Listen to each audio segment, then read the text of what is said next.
I'm Rick Carey. I'm here from Chard Products with our grinder today. Give you some helpful tips and tricks on how to do grinding at home, whether it be our grinder or anybody else's. I can give you some quick and helpful tips on how to do it fast, easy, and effectively. Most grinders are set up the same way. We have a hopper here on top. We have a pusher to push the meat down the throat of the grinder itself.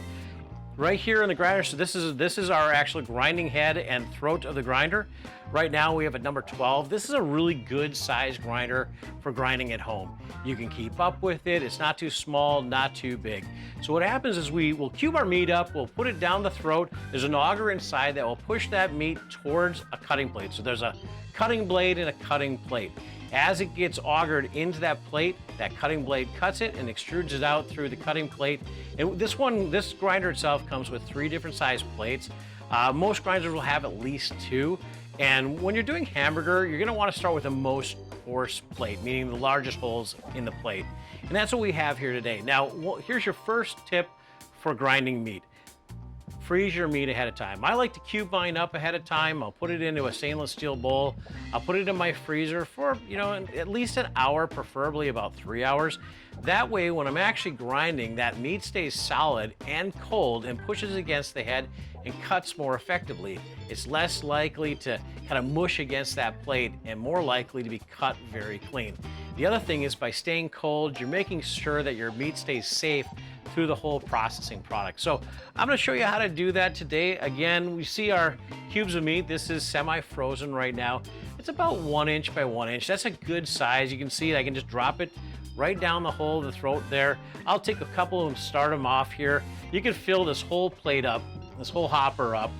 Now, one of the neat things you can do too when you're grinding, a little tip, after I grind the first time with that most coarse plate, I'll actually do it again with a finer plate. But before I do, if you like seasoning, for instance, I like a lot of oregano, salt, pepper in my meat if I'm gonna make burgers out of it.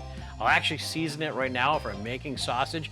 I'll take that first grind, I'll mix in my seasonings by hand in that same stainless steel bowl, and then I'll regrind it again. By doing that, you're really getting the seasonings mixed back up inside that hamburger, and when you're done, you have fully seasoned meat. Makes it pretty easy.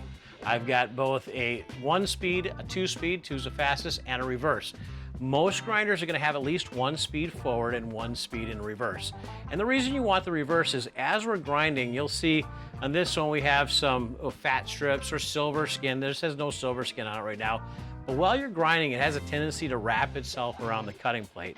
As you keep going, that'll build up. If you hit that reverse function, it'll actually back off the blade and then you go forward again and you can clear that throat out and keep grinding. It's a really effective way of not having to take everything apart and clean it. Okay, so we're all set up with our meat lug right under the grinding plate. You see, you actually have it extended a little further over. You can also use a stainless steel bowl. Why I like the meat lug is I can do 5, 6, 7, 8, 9, 10 pounds at a time with this and not worry about making a mess. So we're gonna go ahead and start.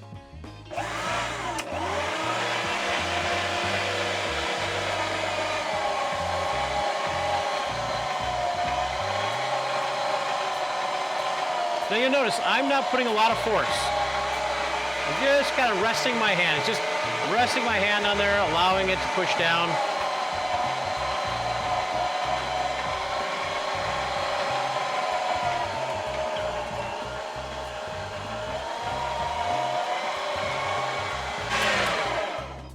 All right, that's a really quick example of how we did. Now, that was on slow speed. Now, one of the nice things, again, this has 2 different speeds on it.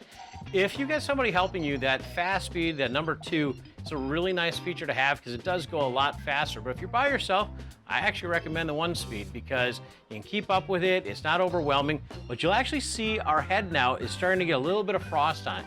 That's because we're using these frozen chunks of meat. They cut a little bit easier. They keep everything cold during the operation. It's a really great trick you can do in any grinder. Even if you're just hand grinding with your grandparents' old hand grinder clamped to a bench, frozen meat will make it so much easier for you. It really is a great tip of the trade. If you're looking for some more tips and tricks on how you can process at home, why don't you check us out at chardproducts.com.